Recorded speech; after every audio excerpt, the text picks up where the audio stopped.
korban-Mu yang mulia, untuk darah-Mu yang suci, yang telah membebaskan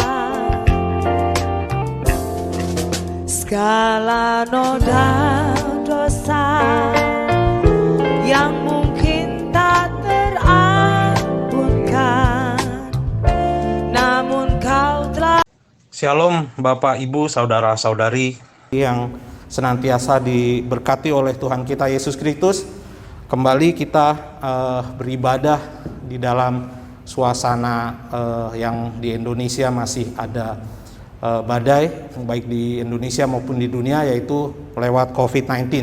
Tapi kita yakin dan percaya bahwa penyertaan Tuhan tetap menyertai kita, sehingga pada sore hari ini kita dapat melakukan ibadah tengah pekan melalui program Mantap secara online. Saya yakin dan percaya Bapak, Ibu, Saudara-saudari semua tetap kuat, tetap bersyukur. Bahkan saya yakin dan percaya Bapak, Ibu semua ada yang atau banyak, bahkan mungkin hampir semua tetap menginginkan, tetap setia untuk selalu menyukakan hati Tuhan, selalu ingin menyenangkan hati Tuhan. Amin. Kita fokus untuk tetap beribadah pada sore hari ini. Saya undang Bapak, Ibu semua untuk tetap fokus, kita duduk diam untuk kita bersatu di dalam doa. Tuhan, terima kasih Tuhan, kalau melalui hari ini Tuhan, Engkau telah memberkati kami dengan berkat-Mu yang begitu melimpah Tuhan. Di tengah badai yang masih menerpa bangsa kami, masih menerpa dunia ini Tuhan, melalui COVID-19 Tuhan. Kami yakin Tuhan, penyertaan-Mu sempurna bagi hidup kami. Karena melalui hari ini Tuhan, kami tetap dapat melakukan ibadah tengah pekan lewat program Mantap secara online Tuhan. Kami yakin dan percaya Tuhan, Engkau selalu memberi kekuatan kami, Engkau selalu memberi kekuatan kami, Engkau selalu memberi Tuhan kami kehidupan yang luar biasa, sehingga sampai detik ini Tuhan kami dapat merasa bersyukur, kami terus Tuhan dapat memuji dan memuliakan nama-Mu lewat ibadah pada hari ini Tuhan. Berkati ibadah hari ini Tuhan, sertai kami Tuhan dari awal pertengahan hingga akhirnya Tuhan, sehingga tahapan-tahapan dalam ibadah ini Tuhan dapat berjalan dengan baik, lancar, dan hanya Roh-Mu Tuhan yang memimpin ibadah pada hari ini Tuhan. Terima kasih Bapa, terima kasih Yesus. Doa ini kami alaskan hanya di dalam nama Tuhan Yesus Kristus. Haleluya. Amin. Baiklah, kita tetap menyenangkan hati Tuhan. Kita angkat satu pujian, Tuhanku mau menyenangkan-Mu.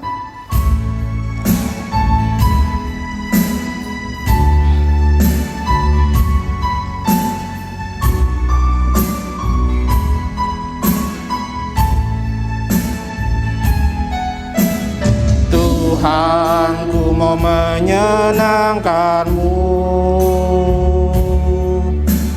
Tuhan bentuklah hati ini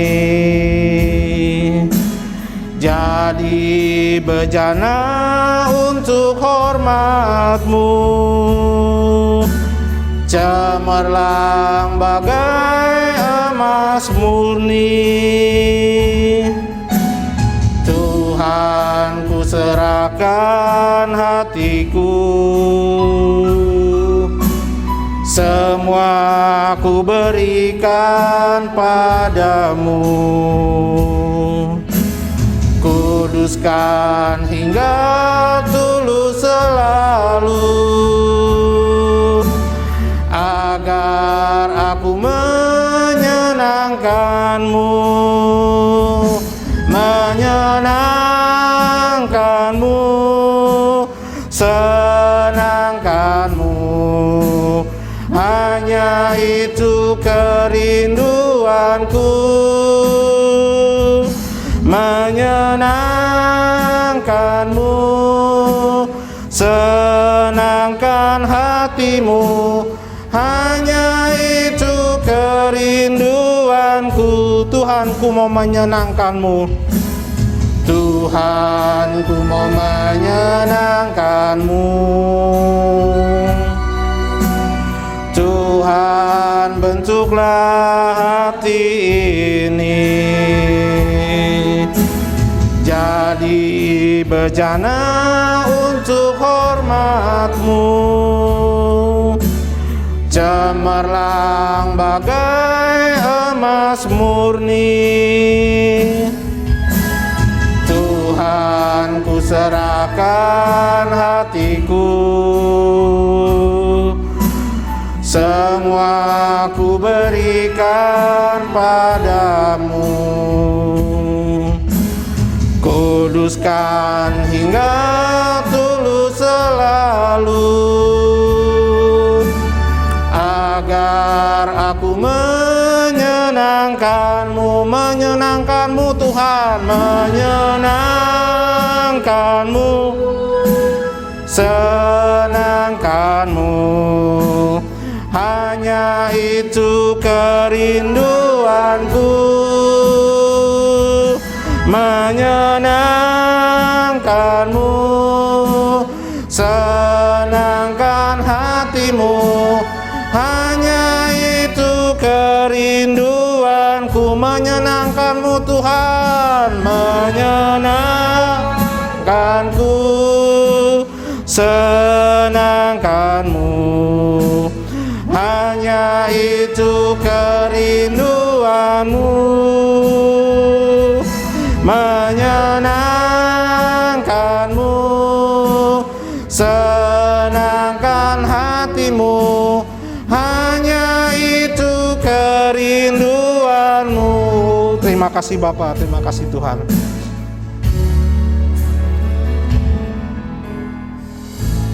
Kita akan mendengarkan firman Tuhan yang akan dibawakan oleh hambanya. Kita tetap fokus untuk mendengarkan firman Tuhan. Kita tetap rindu akan mendengarkan kebenaran firman Tuhan. Sebelumnya kita akan menaikkan pujian Tuhan Aku Rindu.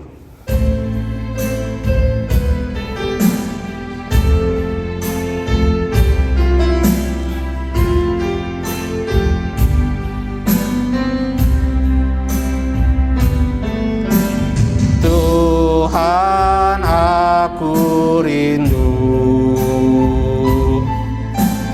Tuhan aku siap, penuhi aku dengan Roh-Mu, ku rindu rawatan-Mu.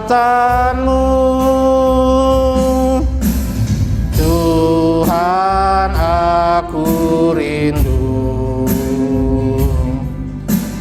Tuhan aku siap, penuhi aku dengan Roh-Mu, ku rindu lawatan-Mu. Ku rindukan Kau hadir di sini saat ini, Yesus. Ku rindukan Roh-Mu mengurapi saat ini, Tuhan. Tuhan aku rindu, Tuhan aku rindu, Tuhan aku siap, penuhi aku dengan Roh-Mu, ku rindu lawatan-Mu, ku rindukan Kau hadir di sini saat ini, Yesus. Ku rindukan Roh-Mu mengurapi saat ini, Tuhan.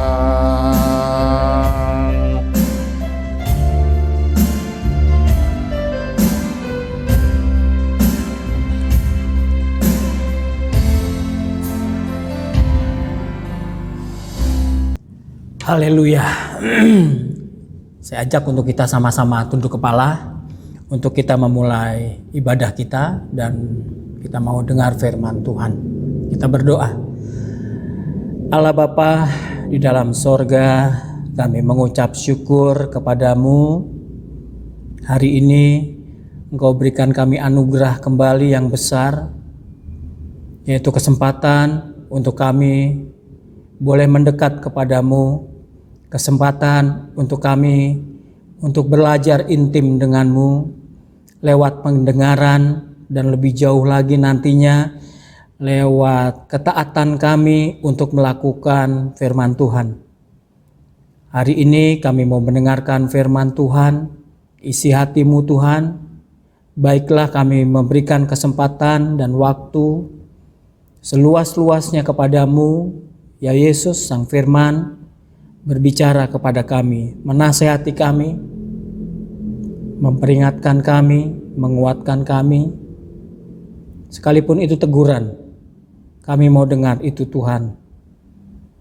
Oleh sebab itu, berfirmanlah dan kami siap untuk mendengarkan. Di dalam nama Tuhan Yesus Kristus. Amin. Puji Tuhan, Tuhan kita luar biasa ya. Kita masih diberikan kesempatan umur panjang untuk kita masih menerima firman Tuhan. Umur panjang, Tuhan berikan kesempatan kepada kita.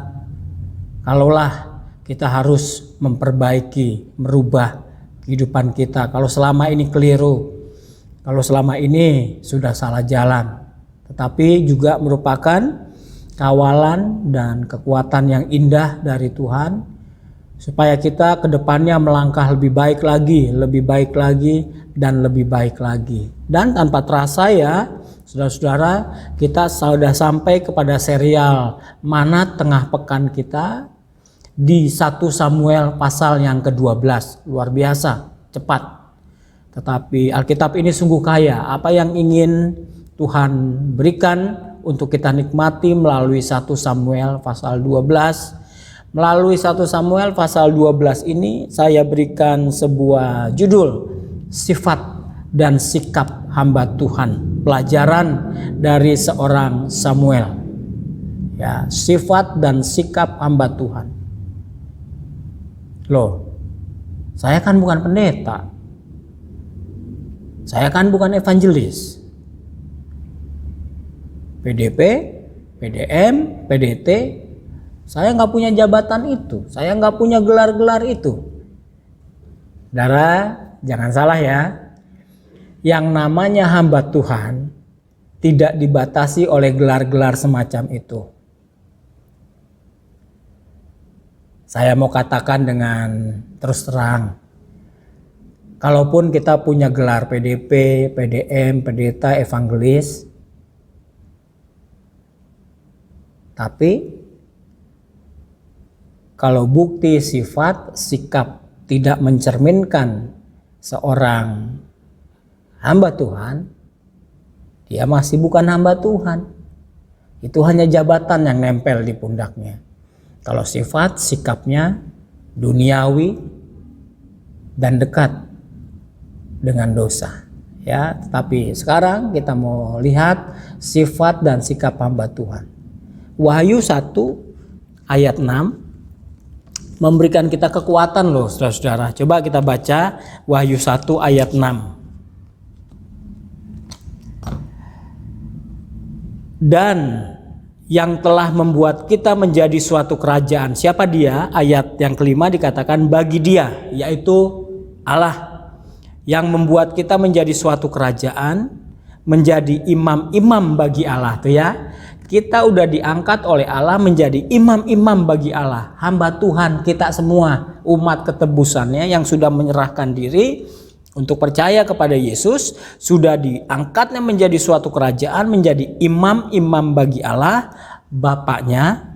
Bagi dialah kemuliaan dan kuasa sampai selama-lamanya. Amin. Jadi hamba Tuhan itu tidak melulu atau tidak harus memiliki gelar PDT, PDM atau PDP.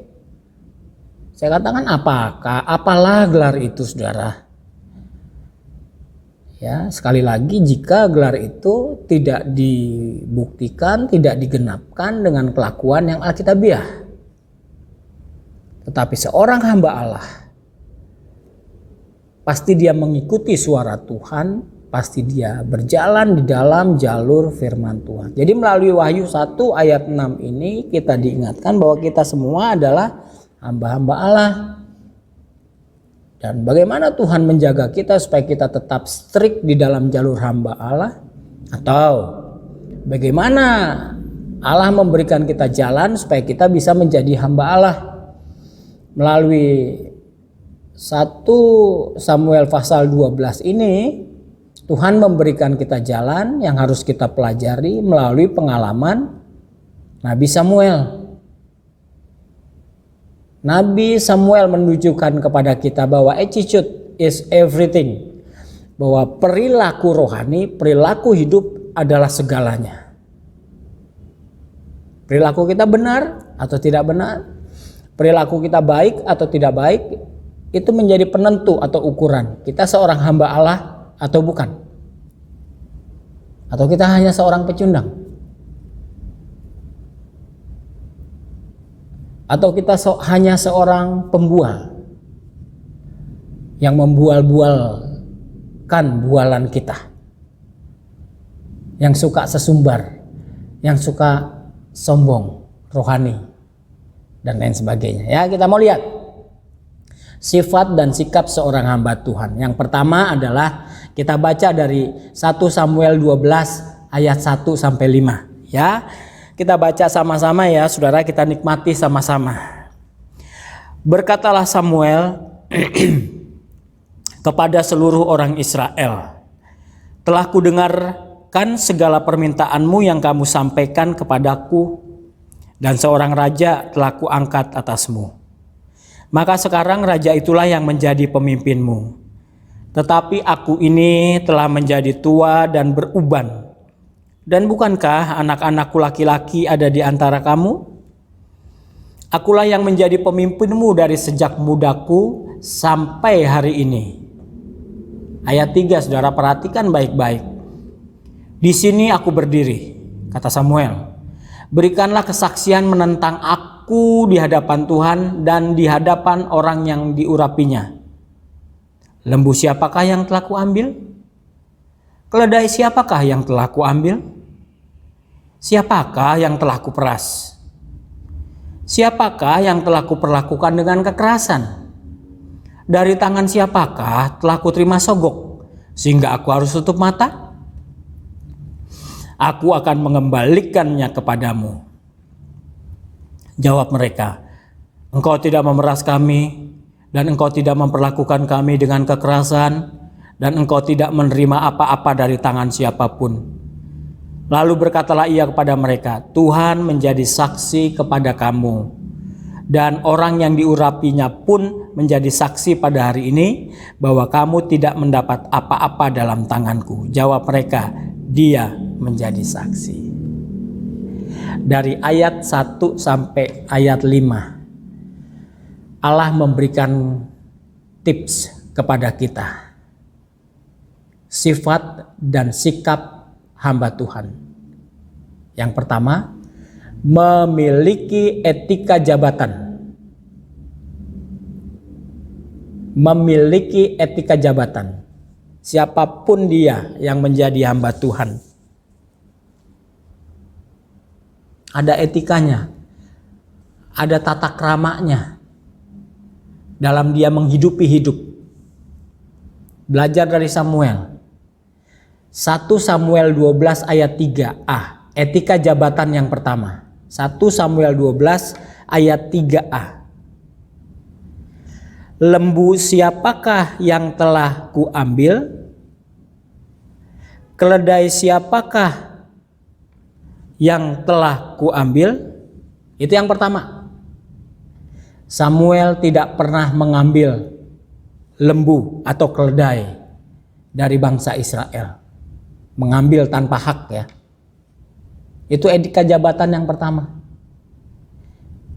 Tidak mengambil yang bukan haknya. Karena kalau mengambil yang bukan haknya, namanya adalah mencuri. Samuel tidak pernah begitu. Samuel orangnya pandai mengucap syukur. Samuel pribadinya, perilakunya tahu diri. Tahu mengucap syukur, tahu berterima kasih kepada Tuhan. Dia tidak pernah mengambil barang-barang yang bukan haknya Samuel dari bangsa Israel. Mengambil, apalagi dengan paksa, apalagi dengan ancaman-ancaman. Ya, itu yang pertama, etika jabatan. Saudara ingin menjadi hamba Tuhan? Silakan, please, terbuka lebar. Kita semua, kita yang sudah menjadi hamba Tuhan, kita diingatkan kembali garisnya. Bagaimana sifat dan sikap sebagai hamba Tuhan. Kalau mungkin kita sudah Tuhan izinkan menjadi hamba Tuhan besar, kita diingatkan Tuhan lagi, jangan kita keberatan berkat. Jangan kita salah langkah dengan berkat yang kita peroleh selama ini. Kemudian kita mulai gatel untuk mengambil jalan yang keliru. Ya, mengambil tanpa hak. Itu tidak dilakukan oleh Samuel. Ya, baik dengan diam-diam, baik dengan terang-terangan, apakah dengan kekerasan, apakah dengan ancaman-ancaman, nakut-nakutin, Samuel tidak melakukannya. Yang kedua, 1 Samuel 12 ayat 3b. Siapakah yang telah kuperas? Samuel tidak memeras. Samuel tidak pernah memeras bangsa Israel. Pelajaran dari sini bagi seorang hamba Tuhan adalah seorang hamba Tuhan tidak layak untuk memeras. Ataukah modus pemerasan itu bukan sifat asli seorang hamba Tuhan. Kalau ada seorang, katakanlah pendeta, PDET, PDM, PDP, dia hobinya memeras, dia hanya punya gelar itu, tetapi dia tidak memiliki gelar hamba Tuhan. Karena hobinya suka memeras. Memeras kan bisa dengan ancaman, memeras kan bisa dengan nakut-nakutin. Ya, dengan cara apapun memeras. Ya, Samuel tidak melakukan itu. Itu sifat dan sikap hamba Tuhan. Dalam menjalani status kita sebagai hamba Tuhan itu harus dengan tulus, harus dengan sukacita di hadapan Tuhan. Tidak ngedumel, tidak komplain, tidak suka mengeluh, dan lain sebagainya. Jadi sifat dan sikap hamba Tuhan itu di hadapan Tuhan sungguh luhur, sungguh agung, sungguh mulia, dan harus dijaga apik. Yang kedua ya, tidak memeras. Yang ketiga, tidak main kasar. Ayat 3c dari pasal 12. Siapakah yang telah kuperlakukan dengan kekerasan? Seorang nabi mau berlaku keras bagaimana? Dia bukan, katakanlah, atlet yang terlatih. Katakanlah dia bukan atlet bela diri. Katakanlah seorang hamba Tuhan sekalipun dulunya mungkin seperti Rasul Paulus, orang yang buas, orang yang ganas, tapi ketika sudah menjadi hamba Tuhan, sifat-sifat itu udah rontok semuanya. Sifat-sifat itu tidak dibawa, sifat-sifat itu sudah dikubur, hilang. Jadi sifat yang ketiga dari etika jabatan adalah tidak main kasar. Iya. Tidak main tangan, tidak main kaki, tidak memfitnah. Fitnah juga kasar itu. Tapi kasar yang nggak kelihatan, yang tidak berbentuk kekerasan, tapi kasar gitu. Ya, Samuel tidak memperlakukan bangsa Israel dengan kekerasan. Ya, dengan fitnah, dengan menjelek-jelekin, itu kekerasan juga, sama aja. Seorang hamba Tuhan tidak layak untuk berlaku seperti itu. Dengan gosip, dengan kata-kata halu yang tidak pernah dilakukan, mengaku-ngaku dia pernah melakukan, itu halu namanya. Apa yang diperbuat, nggak pernah berbuat, dia bilang pernah berbuat, pernah mengalami, padahal tidak pernah mengalami, itu halu-halu. Ya, Samuel tidak melakukan itu karena itu terhisap dalam kekerasan. Ini etika jabatan yang ketiga dari Samuel. Etika jabatan yang keempat adalah ayat 3D. Dari tangan siapakah telah kuterima sogok sehingga aku harus tutup mata? Ya, jelas ya saudara-saudara, seorang hamba Tuhan harus anti sogok untuk terus menyuarakan suara kebenaran. Kalau mau jadi hamba Tuhan ya harus anti sogok. Kalau hamba Tuhan suka disogok repot, nanti kebenaran gak disampaikan. Kasih uang banyak, akhirnya kita gak menyuarakan suara kebenaran. Takut yang menyogok kita tersinggung. Padahal dia memang salah, harus ditegur, harus dinyatakan kesalahan. Tapi dia main sogok. Sogok dengan apa yang mewah-mewah yang kita perlukan. Oh, seorang hamba Tuhan tidak berlaku begitu. Kebenaran mah sampaikan aja kebenaran ya. Firman sampaikan firman. Kalau memang orang itu salah patut ditegur, tegurlah. Kalau seorang itu patut dinyatakan kesalahan karena dia salah, ya nyatakan kesalahannya. Jangan karena kita dibutakan oleh sogokan yang besar, uang, apalagi harta, kemudian kita buta. Itu namanya bukan hamba Tuhan, itu sekedar Kristen matre. Hati-hati kalau sekarang kita jadi Kristen matre. Kita gila uang, kita gila harta, sehingga kita nggak pernah menegur orang yang salah, kita nggak pernah menasihati orang yang sudah keliru. Kita tidak pernah menyatakan kesalahan orang yang jelas-jelas sudah keliru jalannya, yang kurang ajar kepada Tuhan, kurang ajar kepada hamba Tuhan, karena kita disogok, disuap. Bahaya kalau ada kekristenan suka disuap seperti itu. Itu artinya kekristenan yang matre. Ya, seorang hamba Tuhan harus anti sogok. Ya, puji Tuhan. Itu etika jabatan. Sifat dan sikap hamba Tuhan yang pertama, harus memiliki etika jabatan, tidak mengambil tanpa hak, tidak memeras, tidak main keras, kasar, anti sogok. Ini kan peringatan yang nyelekit juga kalau di antara kita mungkin mengaku sebagai hamba Tuhan, tapi senang menerima suap, kemudian tidak menyampaikan kebenaran yang sebenar-benarnya. Nah, itu bukan hamba Tuhan, mohon maaf. Kita mengaku sebagai hamba Tuhan tapi suka main keras, suka main kasar. Hati-hati, itu bukan sikap hamba Tuhan. Suka memeras. Hati-hati, itu juga bukan sifat hamba Tuhan. Suka mengambil hak, suka mencuri. Itu juga bukan sifat hamba Tuhan. Itu ya.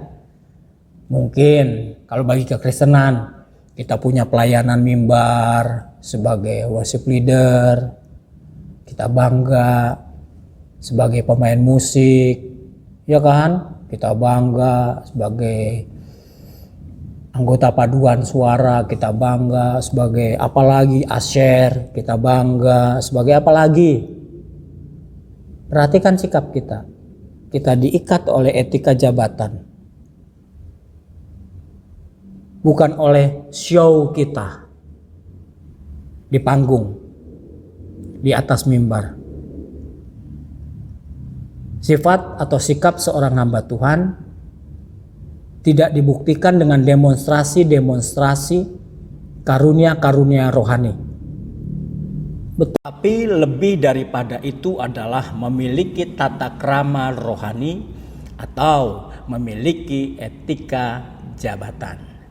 Yang kedua, sifat dan sikap seorang hamba Tuhan yang perlu diperhatikan adalah bahwa seorang hamba Tuhan harus syarat pesan dan peringatan. Bukan sekedar penonjolan pribadi, bukan sekedar berpenampilan seperti pengkhotbah atau bersaksi saja. Lebih daripada itu adalah, dan inilah intinya, memiliki pesan dan peringatan yang harus disampaikan kepada umat, ya. Kita baca dari 1 Samuel 12 ayat 6.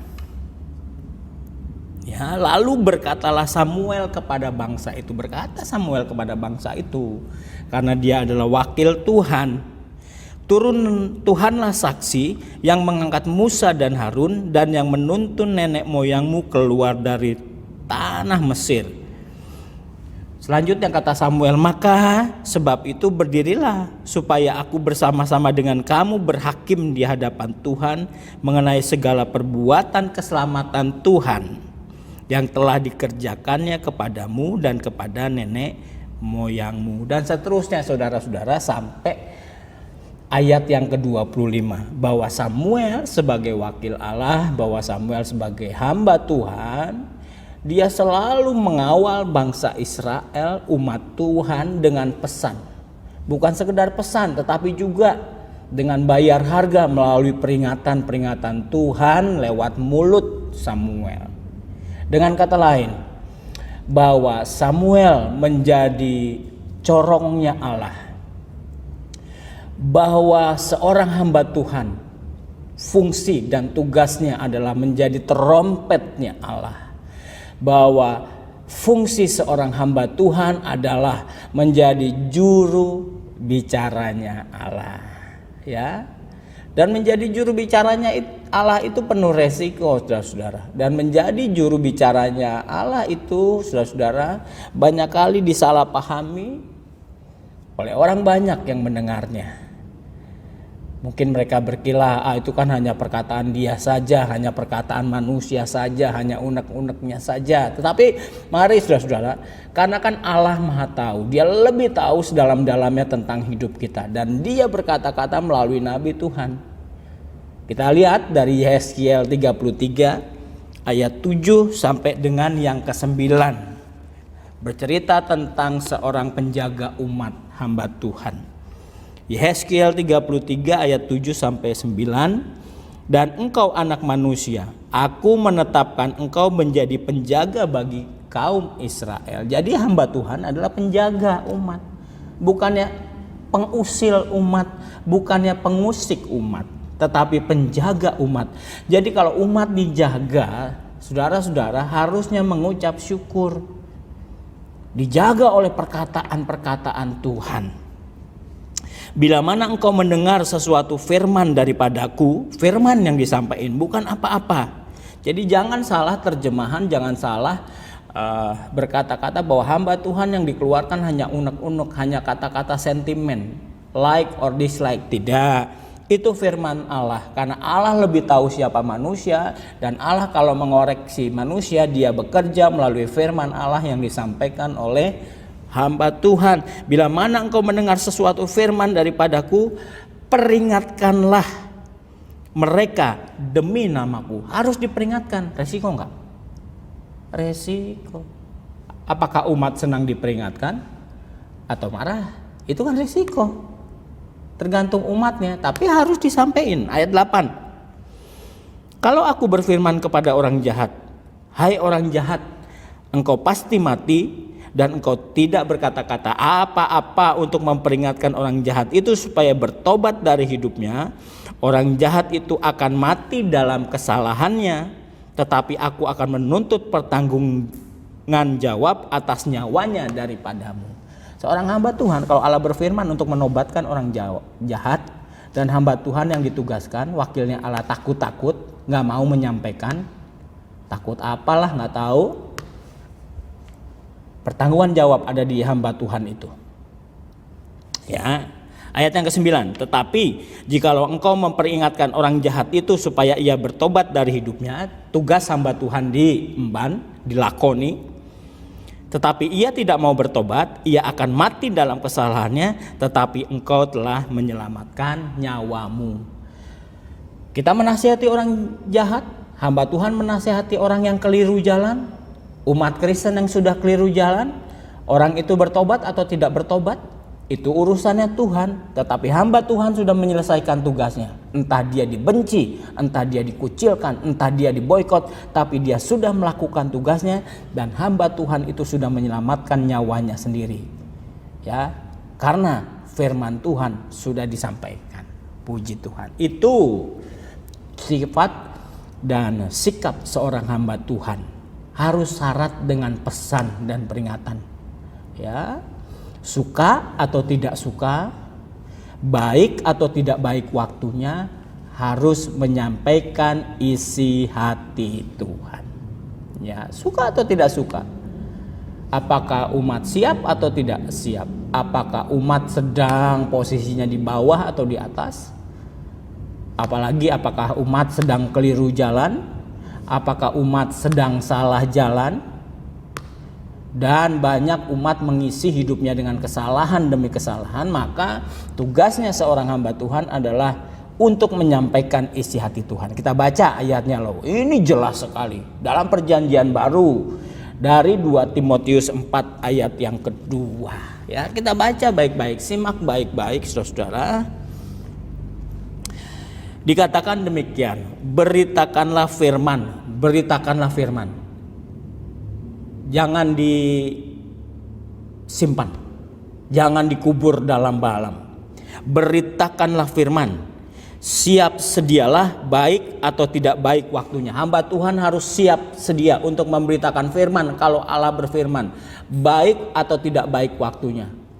Ya, apakah dari sisi hamba Tuhan itu sendiri ataupun dari sisi umat yang akan menjadi sasaran ilahi Tuhan melalui firman Tuhan. Apakah mereka siap atau tidak siap?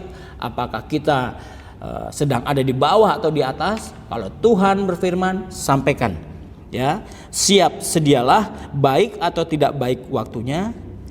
Nyatakanlah apa yang salah. Nah, ini dia nyatakanlah apa yang salah.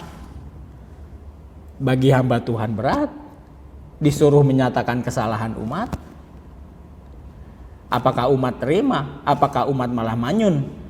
Apakah umat malah marah? Sakit hati? Apakah umat mau terima? Atau malah hamba Tuhan dibenci? Karena kesalahan umat dinyatakan belak-belakan terus terang. Padahal hamba Tuhan hanya trompetnya Tuhan. Secara pribadi tidak tahu apa-apa, tetapi Tuhan yang tahu, dan Tuhan bekerja melalui hamba Tuhan untuk menyampaikan teguran Tuhan. Karena Tuhan mengasihi umat, jangan sampai umat keliru terus, jangan sampai umat merawat tapi merawat kesalahan demi kesalahan dan akhirnya binasa. Tuhan ingin umat selamat dan itu tugasnya hamba Tuhan untuk mengoreksi. Nyatakanlah apa yang salah, nggak enak, saudara, penuh resiko. Karena umat ada yang nakal, ada yang bandel, ada yang pemberontak, ada juga yang manis. Kalau ada yang manis, puji Tuhan. Tapi kalau ada yang bandel, kalau ada yang nakal, kalau ada yang keras kepala, kalau ada yang tegar tengkuk, bagaimana? Nah, firman Tuhan katakan, sampaikan, beritakanlah. Ya, itu yang pertama. Yang kedua, tegurlah, disuruh tegur. Ya ampun. Belum ditegur aja udah pasang badan. Belum ditegur aja udah jaga jarak, apalagi ditegur. Wow, itu resiko. Tapi harus diberitakan firman Tuhan, karena itu tanggung jawab seorang hamba Tuhan, dan itu adalah kewajiban umat untuk mendengarnya. Jadi umat pun harus mengerti bahwa tugas hamba Tuhan adalah memang menyatakan kesalahan, bukan cari-cari salah. Beda loh. Menyatakan kesalahan itu perintah dari Tuhan, karena Tuhan yang tahu, Tuhan bekerja melalui hamba Tuhan. Tapi kalau cari-cari salah, yang benar bisa jadi salah. Itu namanya cari-cari persoalan, cari-cari salah. Tapi beda dengan menyatakan apa yang salah, karena umat sudah jelas-jelas salah dan Tuhan mengasihi dia dan Tuhan ingin menegur melalui hamba Tuhan. Ya, tegurlah. Wow, disuruh tegur. Jangan-jangan nanti umatnya malah berkata, siapa Pak Pendeta? Lebih kaya juga saya, lebih wah saya juga gelarnya. Ngapain Pak Pendeta tegur-tegur saya? Nah, itu kan resiko. Tetapi harus disampaikan, ya. Yang ketiga, dan nasihatilah dengan segala kesabaran dan pengajaran. Nasihati, harus menasihati, itu tugas hamba Tuhan. Gak bisa cicing baik, gak bisa diem aja kalau ada yang keliru. Udah kalau ada yang salah jalan, kudu dinasehatin. Dan jemaat dan umat juga harus mau dinasehatin, gitu loh ya, harus mau dinasehatin. Sehingga dikatakan dengan segala kesabaran dan pengajaran. Harus sabar. Yang dinasehatin, yang ditegur, yang dinyatakan kesalahan belum tentu manis-manis semua. Harus sabar, panjang sabar, makrotumia. Hamba Tuhan itu harus panjang sabar, legowo, diuji kesabarannya. Dan dengan pengajaran, harus dengan pengajaran, bukan unek-unek pribadi, bukan ajaran-ajaran manusia, rumus-rumus manusia, tetapi ajaran-ajaran firman Tuhan. Puji Tuhan. Attitude is everything. Sikap dan sifat adalah segalanya. Sesuatu banget dari seorang hamba Tuhan. Dan kita semua, Wahyu 1 ayat 6 katakan, saya dan saudara adalah hamba Tuhan. Kita masing-masing memiliki tugas untuk menyampaikan isi hati Tuhan dimanapun kita berada dan kapanpun waktu itu ada kesempatan untuk kita. Tuhan memberkati kita sekalian. Saudara, kita mau melibatkan Tuhan di dalam persoalan perjuangan kita, ya, supaya kita tidak gagal menjadi hamba Tuhan. Kita mau rendah hati, minta kepada Tuhan, bimbing kami.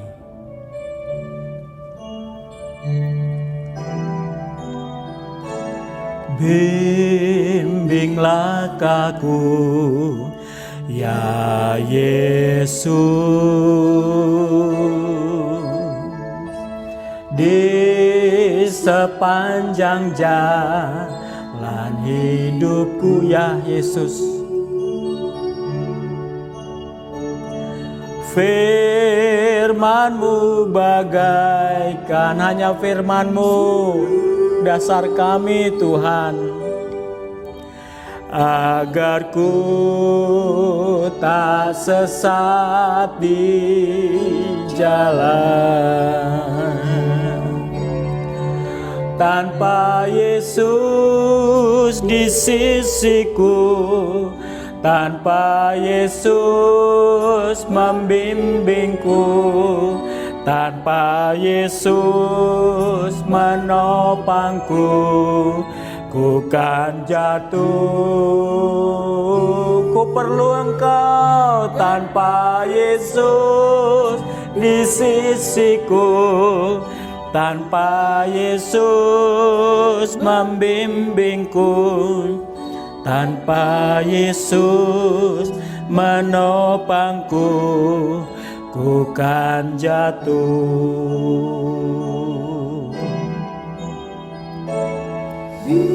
Tuhan, kami perlu Engkau. Kami perlu sabda-Mu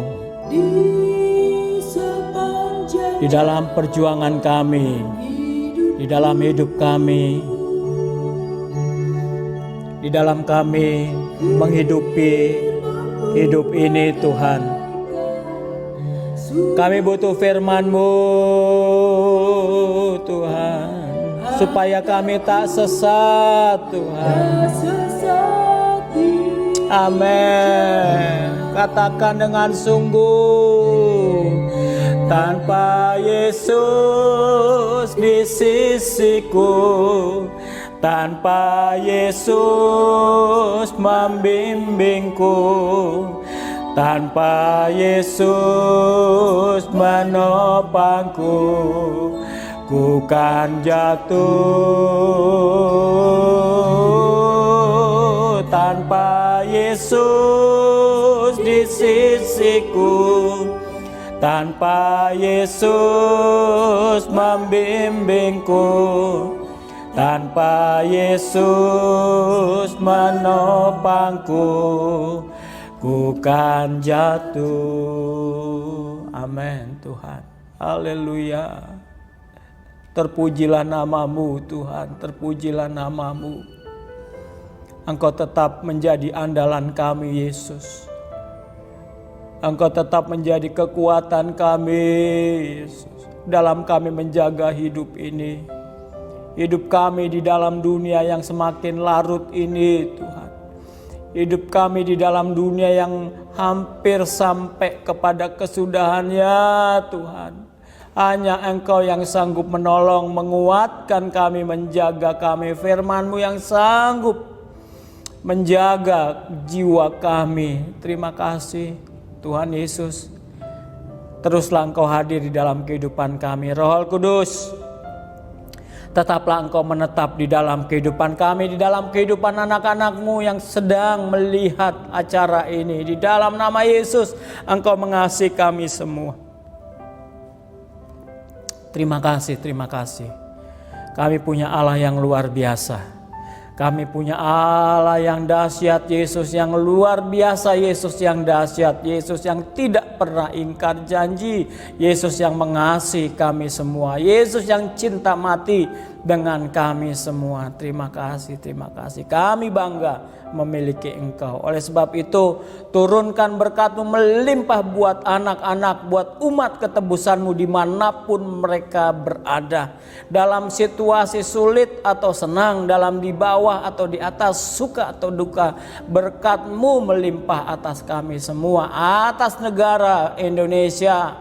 Semuanya Tuhan, Engkau mengasihi kami. Terima kasih Bapa di dalam sorga, terima kasih.